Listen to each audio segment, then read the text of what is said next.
আমরা যে ন্যারেশনের রুল শিখছিলাম সেখানে আমরা তো এর আগের দুটো ভিডিওতে অ্যাসার্টিভ সেন্টেন্সের যতগুলো আমরা ন্যারেশনের রুল হয় সেগুলো আমরা শিখেছি এবং ওগুলোই হচ্ছে মেন কি অফ ন্যারেশন।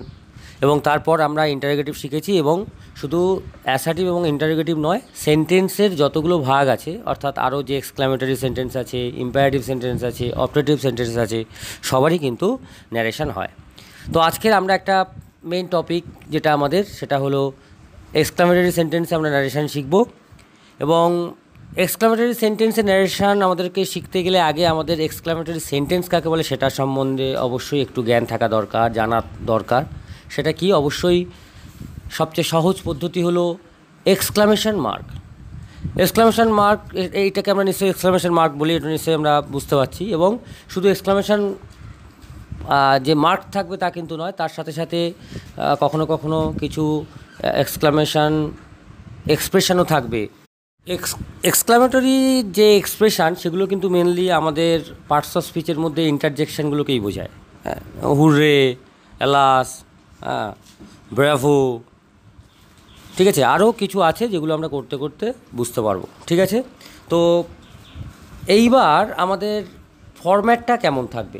অবশ্যই রিপোর্টিং ভার্ব তো থাকবেই, রিপোর্টিং ভার্ব থাকবে এবং এপাশে থাকবে তোমার রিপোর্টেড স্পিচ। তবে রিপোর্টিং ভার্বে কিন্তু আমাদের যেটা হচ্ছে যে এই যে সেড টু, টোল্ড, এগুলোর বদলে অ্যাসার্টিভ সেন্টেন্সে যা হতো বা ইন্টারোগেটিভে যা হতো তার কিন্তু কিছুই এখানে হবে না। এখানে কিন্তু আমাকে আগে রিপোর্টেড স্পিচটাকে পড়ে বুঝতে হবে যে এটা অ্যাকচুয়াল, এর এক্সপ্রেশনটা কেমন, এর ইমোশনটা কেমন। তাহলে এক্সপ্রেশন এবং ইমোশনের উপর ডিপেন্ড করে কিন্তু আমরা এই সেট টু টোল্ড এগুলোর বদলে বসাবো ইনডিরেক্টে। তো আমি একটা একটা করে বলে দিচ্ছি। সেটা কি?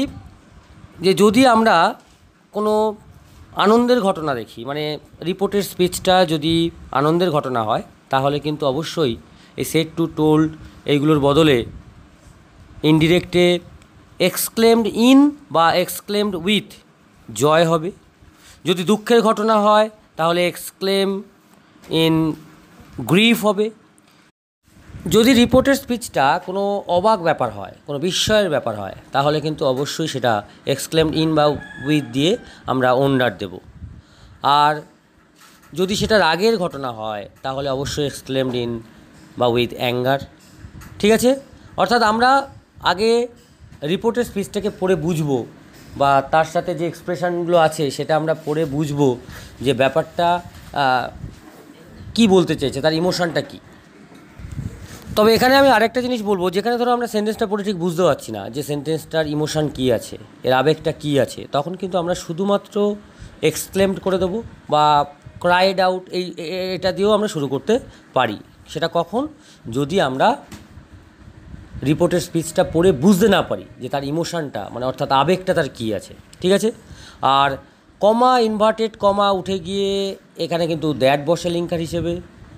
আর রিপোর্টেড স্পিচটা এক্সক্লামেটরি সেন্টেন্সে হয়তো আছে, কিন্তু এটা সবসময় ইনডিরেক্টে চেঞ্জ হবে তখন আমরা সেটাকে অ্যাসার্টিভ সেন্টেন্সে চেঞ্জ করবো। অর্থাৎ আগে সাবজেক্ট বসাবো, তারপর যদি অক্সিলারি ভার্বের কাজ থাকে অক্সিলারি ভার্ব, তারপরে মেন ভার্ব, তারপর অবশ্যই করে অবজেক্ট এবং শেষে ফুল স্টপ। এবং রিপোর্টেড স্পিচটা কিন্তু will be changed as before 4 rules. অর্থাৎ আমাদের যে অ্যাসার্টিভ সেন্টেন্সের প্রধান যে 4টে রুল ছিল তার উপর ডিপেন্ড করে কিন্তু রিপোর্টেড স্পিচটা চেঞ্জ হবে। চলো এবারে আমাদের দুটো একটা উদাহরণ দেখলেই বোঝা যাবে কি বলছে। দেখো এখানে একটা আছে, হি সেইড, কমা দিয়ে উইদাউট কোটেশনের মধ্যে, hurray we have won the match. তাহলে এখানে আমাদের এটা তো এক্সক্লামেটরি সেন্টেন্স, সেটা আমাদের এক্সক্লামেশন মার্ক দেখে বুঝতে পারছি। আর এখানে তো একটা এক্সক্লামেশন একটা ওয়ার্ডও আছে। তাহলে এখানে আমাদের ইনডিরেক্টলি যখন আমরা চেঞ্জ করব তাহলে কি করব? এই যে সেটটা আছে, সেটের বদলে আমরা অবশ্যই এটা আনন্দের ঘটনা, বুঝতেই পারছি যে সে ম্যাচটা জিতে গেছে, মানে খুব আনন্দ পেয়েছে, তাই আমরা কি দেব? The boys exclaimed with joy বা এক্সক্লেমড ইন জয়। এবারে কোটেশনটা তুলে, অর্থাৎ কমা ইনভার্টেড কমাটা তুলে আমরা মাঝখানে লিঙ্কার হিসেবে দ্যাট দেব। এবং we have won the match, এটা কোন টেন্সে আছে নিশ্চয়ই আইডেন্টিফাই করতে পেরেছো, এটা প্রেজেন্ট পারফেক্ট টেন্সে আছে। আর রিপোর্টিং ভার্বটা যেহেতু পাস্টে ছিল তাই এটাও আমার সেম টেন্সের পাস্টে চেঞ্জ হবে। দ্যাট মিন্স উয়ের বদলে প্রোনাউন নেব দে, তাহলে they had won the match. Okay, আর একটা এক্সাম্পল দেখো, she said to me alas he failed again.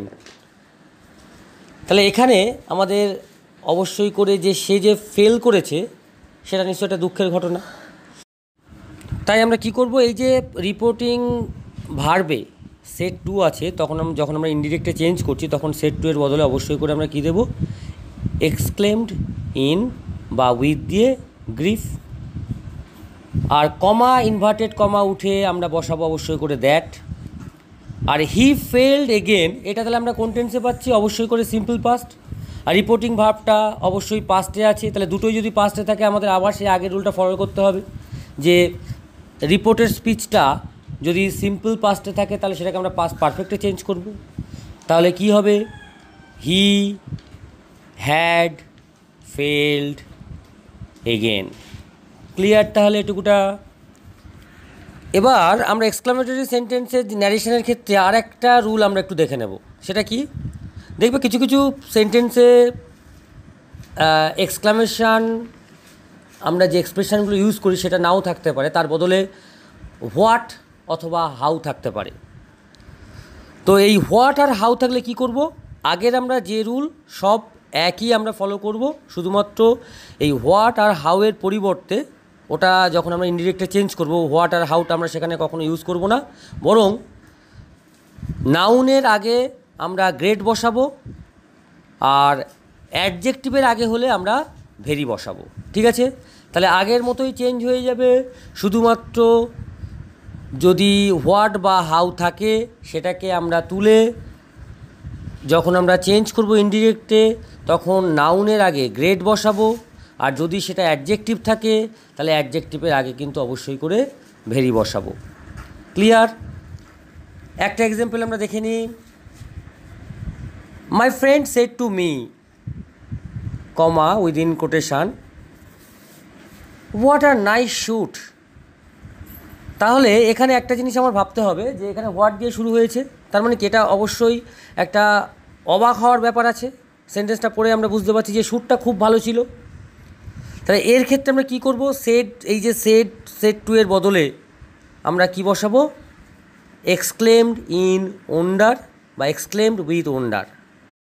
তাহলে অ্যান্সারটা কী আসবে, my friend exclaimed me in wonder বা উইথ ওন্ডার। তারপরে আমরা অবশ্যই কমা ইনভার্টেড কমা তুলে মাঝখানে লিঙ্কার হিসেবে দ্যাট দেব। এবং এই যে হোয়াট আর নাইস শ্যুট ছিল, এখানে যেহেতু আমার কোনো অক্সিলারি ভার্ব নেই তাহলে আমার কিন্তু ভেবে নিতে হবে যে অবশ্যই অ্যামিজ আর কিছু একটা আছে। তাহলে আমার রুল ওয়াইজ আগে দ্য শ্যুট আসবে, দ্য শ্যুট ওয়াজ। এবার আমি বলেছিলাম হোয়াট বা হাউ এর বদলে আমরা ভেরি বা গ্রেট বসাবো, নাউনের আগে আমরা গ্রেট বসাবো এবং অ্যাডজেক্টিভের আগে অবশ্যই করে আমরা ভেরি বসাবো। আর যেহেতু এটা হচ্ছে নাইসটা অ্যাডজেক্টিভ তাই তার আগে অবশ্যই আমরা ভেরি বসাবো। তাহলে the shoot was very nice. Clear? এবার আমি কিছু স্পেশাল এক্সাম্পল দেখাবো যেটা এক্সক্লামেটরি সেন্টেন্সে হয়। দেখো একটা সেন্টেন্স লেখা আছে he said goodbye my friends. তাহলে এখানে কিন্তু সে তার বন্ধুদেরকে বিদায় জানিয়েছে। তাহলে এখানেও আমার এক্সক্লামেশন মার্ক আছে, দ্যাট মিনস এটা এক্সক্লামেটরি সেন্টেন্স। এখানে কিন্তু এক্সক্লেমড ইন বা উইথ দিয়ে যেগুলো আমরা ইউজ করেছি আমাদের ইমোশানগুলোকে সেগুলো লিখলে কিন্তু এখানে হবে না। এখানে একটা এক্সেপশনাল জিনিস, সেটা একদম মনে রাখবে খুব ভালো করে, গুড বাই যখনই থাকবে তখন অবশ্যই করে ওই সেড টু টোল যাই থাকুক না কেন অবশ্যই করে তার বদলে আমরা কি দেব, বেড দেব। ওকে, তাহলে he bade goodbye to his friends অথবা he bade his friends goodbye, দুটোই লেখা যেতে পারে। কিন্তু এখানে কোনো রকম কোনো কমা ইনভার্টেড কমা উঠে গিয়ে লিঙ্কার হিসেবে দ্যাটও বসবে না, জাস্ট বেড দিয়ে যে গুড বাই যদি বলে তাহলে গুড বাই। ওকে, অথবা আর একটা এক্সাম্পল দেখো, এটা আমরা প্রায় সময় বলে থাকি, the students said thank you teacher. তাহলে এইখানে স্টুডেন্টসরা কি করছে টিচারকে? অবশ্যই সে ধন্যবাদ জানাচ্ছে। তাই নর্মালি আমরা ইনডিরেক্টে যখন করব, শুধুমাত্র the students thanked the teacher. Clear? অথবা আরেকটা এক্সাম্পল দেখো, my friends said to me merry Christmas. তাহলে এখানে আমাকে কি করলো? এখানে কিন্তু আমাকে উইশ করলো। তাই এখানে সরাসরি কি হবে? My friends wished me merry Christmas. কিংবা আমাকে বলল, my friends said to me happy birthday. তাহলে অবশ্যই করে এখানেও তাই উইশ। তাহলে my friends wished me happy birthday. Clear? অথবা আরেকটা দেখো ডিরেক্টে আছে,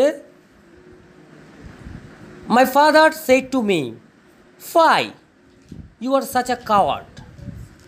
এই ফাইটা কিন্তু অবশ্যই করে ডিসগাস্টের একটা ব্যাপার আছে।